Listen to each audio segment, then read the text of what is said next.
بسم اللہ الرحمن الرحیم۔ السلام علیکم ورحمۃ اللہ وبرکاتہ۔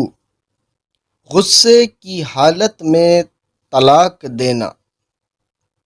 محمد بن عبید ابو صالح جو ایلیا میں رہتے تھے کہتے ہیں میں عدی بن عدی کندی کے ساتھ نکلا، یہاں تک کہ میں مکہ آیا تو انہوں نے مجھے صفیہ بنت شیبہ کے پاس بھیجا اور انہوں نے عائشہ رضی اللہ عنہا سے حدیثیں یاد کر رکھی تھیں۔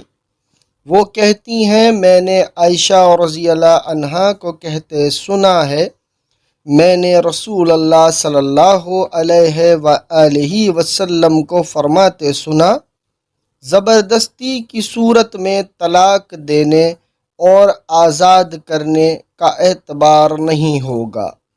ابو داؤد کہتے ہیں میرا خیال ہے کہ غلاق کا مطلب غصہ ہے۔